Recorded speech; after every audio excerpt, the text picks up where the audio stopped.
Good morning, students. In our last class, we have studied the right hand thumb rule, right? Also, we have discussed the Maxwell Corkscrew rule. In that, we have discussed कि किस तरीके से current के direction में change करने से जो magnetic field है उसके डायरेक्शन में चेंजेस होते हैं, right? That thing we have already discussed in our last class. Now, today we are going to start our new topic, that is the magnetic field due to a current through a circular loop, right? Magnetic field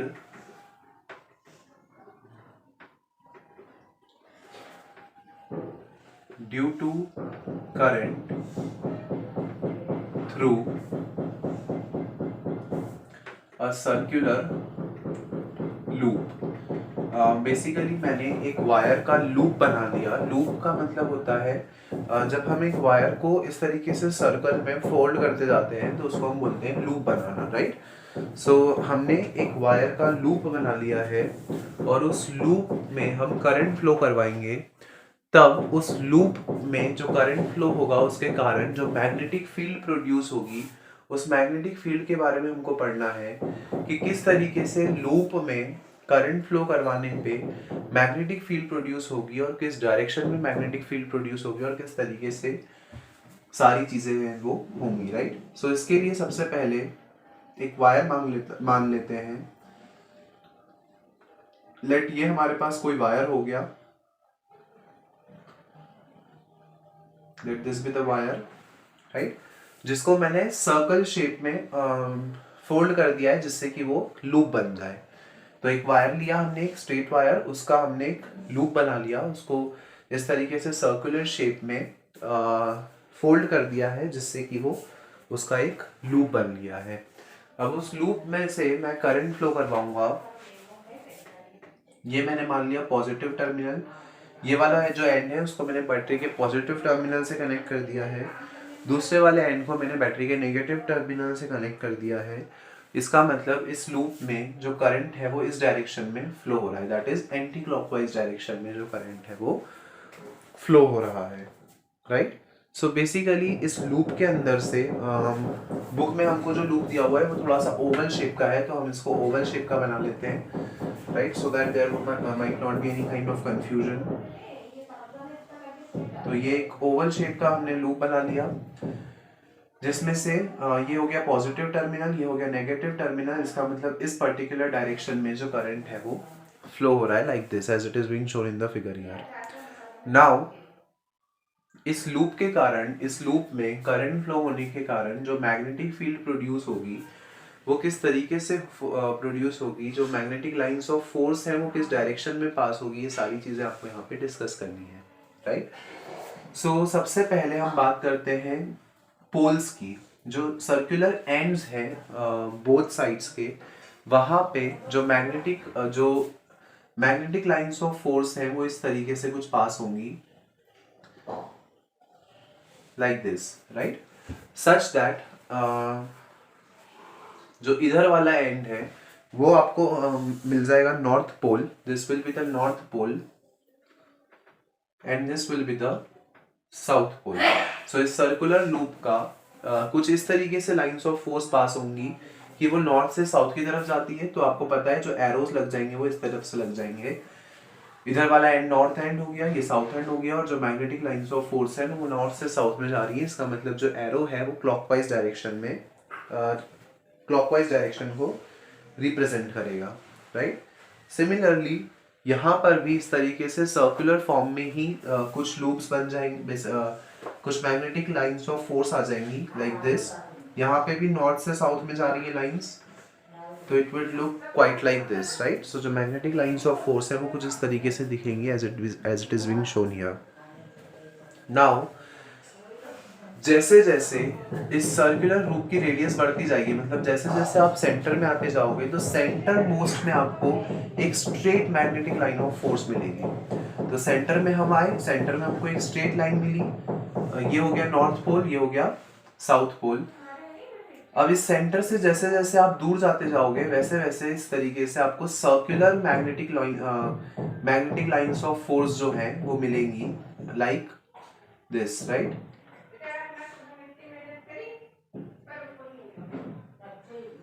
इस तरीके से magnetic lines of force जो है वो आपको मिलेंगी, that would look quite like this.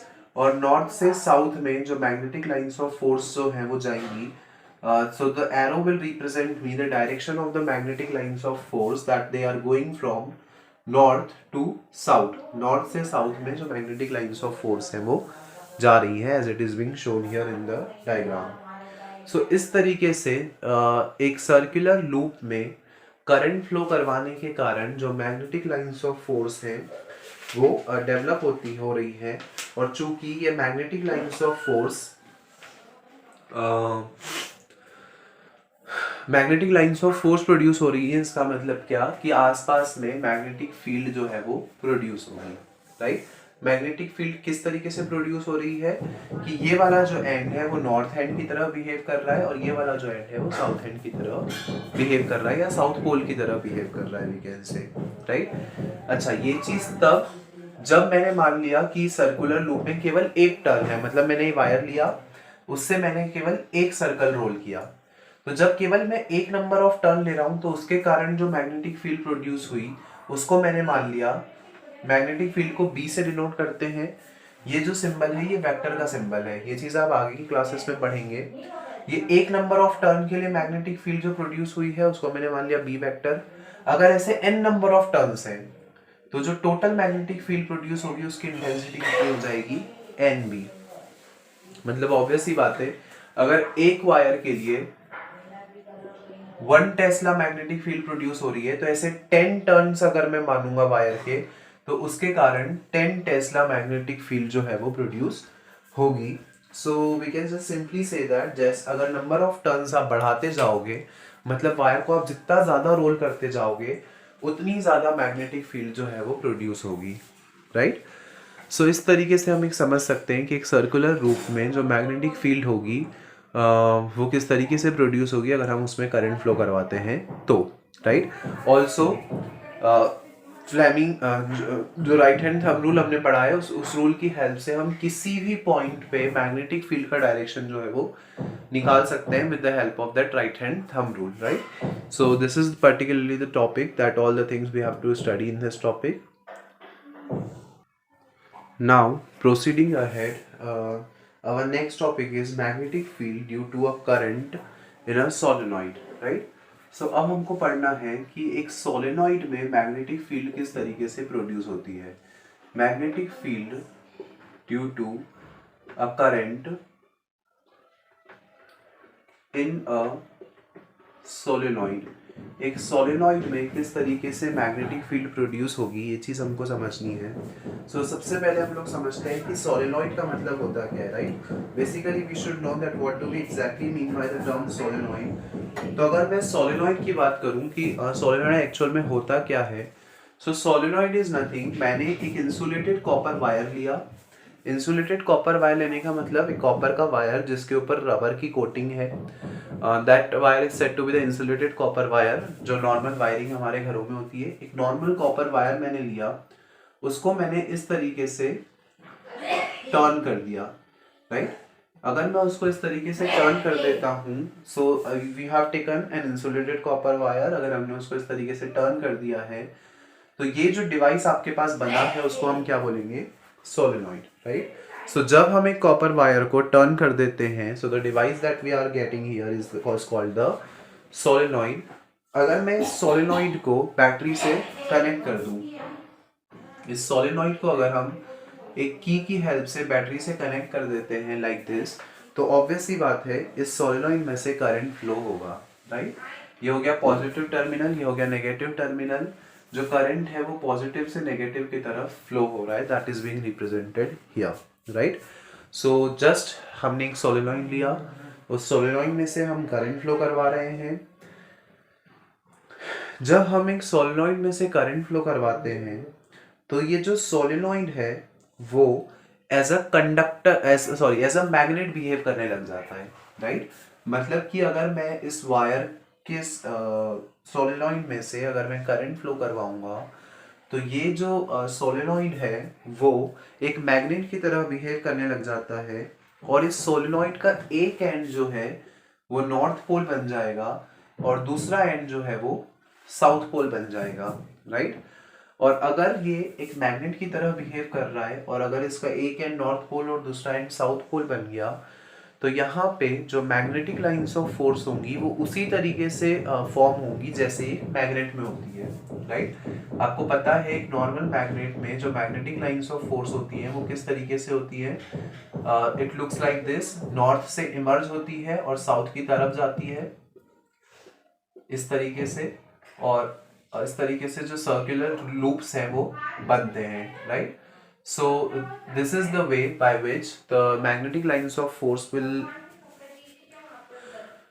develop around a bar magnet. और उसी तरीके से सोलेनॉइड में भी मैग्नेटिक लाइंस ऑफ फोर्स जो है वो प्रोड्यूस होंगी, that they will emerge from north and they will go to the south like this, right. So जो मैग्नेटिक लाइंस ऑफ फोर्स हैं वो नॉर्थ से इमर्ज होके साउथ पे जाएंगी इस तरीके से, जैसे कि एक नॉर्मल मैग्नेट में होता है। जब आप मैग्नेटिक लाइंस ऑफ फोर्स बनाएंगे तो you have to keep in mind कि कभी भी आप दो मैग्नेटिक लाइंस ऑफ फोर्स को इंटरसेक्ट नहीं करवाएंगे, राइट। कभी भी दो मैग्नेटिक लाइंस ऑफ फोर्स जो है वो एक दूसरे को इंटरसेक्ट नहीं कर सकती है।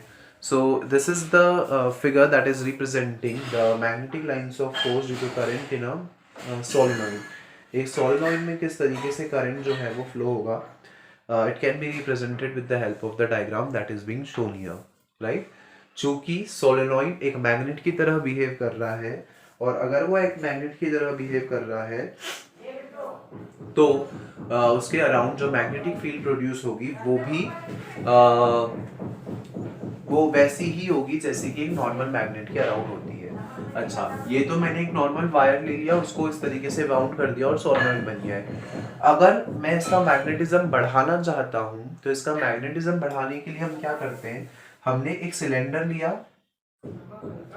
ये सिलेंडर जो है वो सॉफ्ट आयरन का बना हुआ है, राइट। सो एक सॉफ्ट आयरन का सिलेंडर आपने लिया, उस सॉफ्ट आयरन के सिलेंडर को लेकर हमने उसके ऊपर एक कॉपर का वायर जो है वो इस तरीके से लपेट दिया।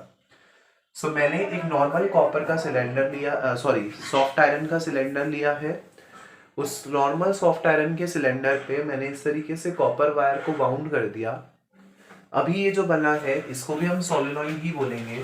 The difference between both the solenoids is that कि इसका जो मैग्नेटिज्म है वो ज्यादा होगा एज कम्पेयर टू दिस, क्योंकि यहाँ पे आपने सॉफ्ट आयरन की एक कोर लगाई हुई है और चूंकि सॉफ्ट आयरन की आपको पता है आयरन जो है वो मैग्नेटिक प्रॉपर्टीज को शो करता है, एक मैग्नेटिक सब्सटेंस है, इसीलिए यहाँ पे सॉफ्ट आयरन की कोर लगाने से क्या होगा, जो सोलेनॉइड का मैग्नेटिज्म है वो इंक्रीज हो जाएगा, राइट। और अब जो सोलेनॉइड है उसके अराउंड एक स्ट्रॉन्ग मैग्नेटिक फील्ड जो है वो प्रोड्यूस होगी एज कम्पेयर टू बिफोर। सो इस तरीके से एक सोलेनॉइड के अराउंड मैग्नेटिक फील्ड जो है वो प्रोड्यूस होती है अगर हम उसमें करंट फ्लो करवाते हैं तो। There is one more thing, जब हम एक सोलेनॉइड में से, ये हमने एक सोलेनॉइड कंसीडर किया, यहाँ पे मैंने कॉपर वायर को बाउंड कर दिया है और उस कॉपर वायर को मैंने एक बैटरी से कनेक्ट कर दिया है लाइक दिस, राइट। उस केस में ये जो डिवाइस फॉर्म हुआ है वो एक इलेक्ट्रोमैग्नेट की तरह वर्क करता है, राइट। बेसिकली इलेक्ट्रोमैग्नेट का मतलब क्या है वो समझ लेते हैं। इलेक्ट्रोमैग्नेट जो टर्म है वो दो शब्द से मिलकर बन रहा है, इलेक्ट्रो प्लस मैग्नेट, राइट। मतलब कहीं ना कहीं इलेक्ट्रिसिटी के कारण अगर मैग्नेटिज्म प्रोड्यूस हो रहा है तो उस डिवाइस को मैं क्या बोलूँगा, इलेक्ट्रोमैग्नेट, राइट। सो बेसिकली किसी वायर में से आपने करंट फ्लो करवाया और उसके कारण अगर वो वायर मैग्नेटिक प्रॉपर्टीज़ को पजेस करता है या मैग्नेटिक प्रॉपर्टीज़ को गेन कर लेता है, तो उस कंडीशन में आप उस वायर को या उस ऑब्जेक्ट को हम क्या बोलेंगे, इलेक्ट्रोमैग्नेट। या एक मैग्नेट मैंने लिया, let us suppose this is a horseshoe magnet. इस हॉर्सशू मैग्नेट के ऊपर अगर मैं एक वायर को बाउंड कर देता हूँ और उसको बैटरी से कनेक्ट कर देता हूँ तो उस केस में भी क्या होगा कि इस मैग्नेट का जो मैग्नेटिज्म है वो इंक्रीज हो जाएगा और इसको हम क्या बोलेंगे, इलेक्ट्रोमैग्नेट। तो इलेक्ट्रोमैग्नेट इज नथिंग बट जब एक स्ट्रॉन्ग मैग्नेटिक फील्ड प्रोड्यूस हो जाती है सोलेनॉइड के अंदर, या एक ऐसा सब्सटेंस जिसको कि हम इलेक्ट्रिसिटी की हेल्प से मैग्नेटिक प्रॉपर्टीज जिसमें इंड्यूस करवा रहे हैं, उस सब्सटेंस को हम बोलेंगे इलेक्ट्रोमैग्नेट, राइट। सो इलेक्ट्रोमैग्नेट की डेफिनेशन भी इंपॉर्टेंट बनती है यहाँ से। Now proceeding ahead, we are going to the next topic, that is the force on a current carrying conductor in a magnetic field, right।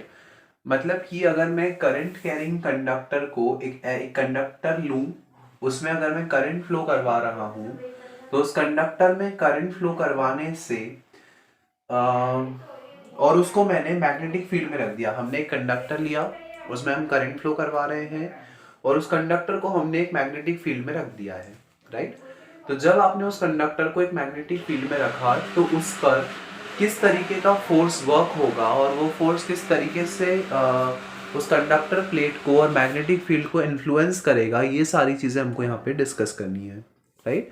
सो एक कंडक्टर प्लेट हम सबसे पहले इसको समझते हैं। इसके लिए मैंने सबसे पहले यहाँ पे एक conductor plate Lee.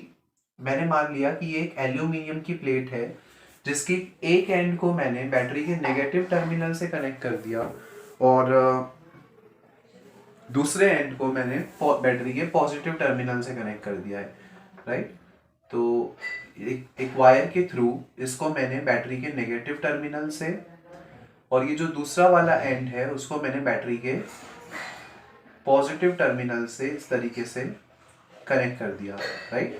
This is the negative terminal, this is positive terminal. यहाँ पे की लगाते देते हैं to control the current that is flowing through this plate. ये जो प्लेट है वो हमने एल्यूमिनियम की प्लेट ली है। Basically we have taken the aluminium की मैंने एक रॉड ली है, राइट। इसको मैंने एक स्ट्रॉन्ग रिजिड सपोर्ट से हैंग कर दिया है, राइट। सो एक रिजिड सपोर्ट से हमने इस एल्यूमिनियम की रॉड को सस्पेंड कर दिया। जब आपने इसको सस्पेंड किया है, तो अब क्या हो रहा है कि इस एल्यूमिनियम रॉड में से करंट फ्लो हो रहा है, राइट। अब हमको क्या बोलना है, हम क्या बोल रहे हैं कि हम इसको मैग्नेटिक फील्ड में रख देते हैं। तो मैग्नेटिक फील्ड में रखने के लिए, एक स्ट्रॉन्ग मैग्नेटिक फील्ड में रखने के लिए ज़रूरी है कि आसपास में कोई मैग्नेट हो। तो मैं यहाँ पे एक हॉर्सशू मैग्नेट का यूज़ करता हूँ।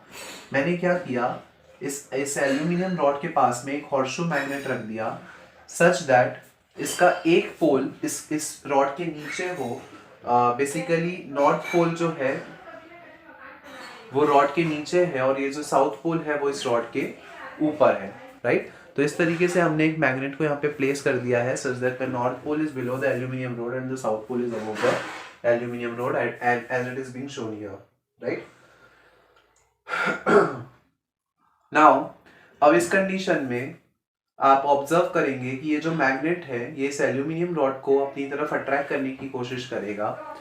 ऑल्सो जो एल्यूमिनियम रॉड है वो भी मैग्नेट पर एक फोर्स लगाएगी और बेसिकली कोशिश करेगी कि वो उतना ही फोर्स लगाए जितना ही फोर्स ये मैग्नेट उस एल्यूमिनियम रॉड को अपनी तरफ अट्रैक्ट करने के लिए लगा रहा है, राइट। मतलब ये दोनों ही ऑब्जेक्ट एक दूसरे पर फोर्स लगाएंगे और हमको इसी फोर्स की स्टडी करनी है कि जब हम एक करंट कैरिंग प्लेट को मैग्नेटिक फील्ड में रख देते हैं तो किस तरीके से जो करंट है वो फ्लो होता है, राइट।